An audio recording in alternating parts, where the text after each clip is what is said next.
საბჭოთა წარსულის კვლევის ლაბორატორიამ ეს ქელტანიანი წიგნი შემოგთავაზა. ეს არის ფუნდამენტური კვლევა აფხაზეთი 1917-21 წლები მეხსიერების რეკონსტრუქცია. ჩვენ აფხაზეთის ისტორიას როგორც წესი უყურებთ ხოლმე თანამედროვე პარადიგმებით, რომელიც პოსტსაბჭოთა ეპოქაში დაყოფილია ეთნიკურად, ქართველები და აფხაზები. სინამდვილეში 1917-21 წლების, ანუ პოსტრევოლუციური და პირველი რესპუბლიკის აფხაზეთის ისტორია საკმაოდ განსხვავდებოდა დღევანდელი რეალობისგან, ან იმ რეალობისგან, რომელიც შეიქმნა 1990-იანი წლებიდან. ეს არ იყო ცალსახად ეთნიკური ნიშნით დაყოფილი საზოგადოება, არამედ პოლიტიკური, სოციალური და იდეოლოგიური მიმართულებით ხდებოდა დაჯგუფება მათ იმ საზოგადოებისა. მაგალითად, აფხაზ კომუნისტებში ძალიან ბევრი ქართველი იყო, ხოლო საქართველოს პირველ დემოკრატიული რესპუბლიკის ერთგული მსახურები იყვნენ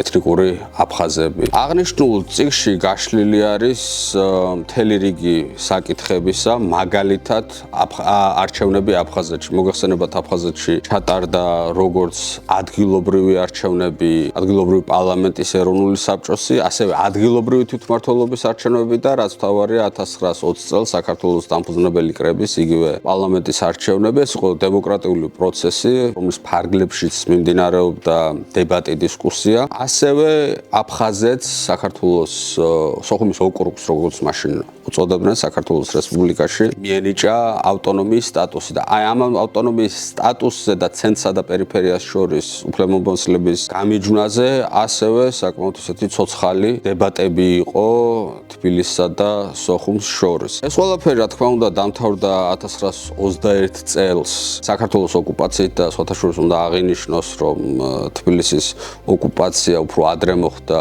ვიდრე სოხუმისა. თბილისი 25 თებერვალს 4 მარტს სოხუმის და შემდეგ უკვე შეიქმნა ეს რეალობა, როცა ნესტორ ლაკობას კომუნისტური ჯგუფი მოდის აფხაზეთის ხელისუფლების სათავეში.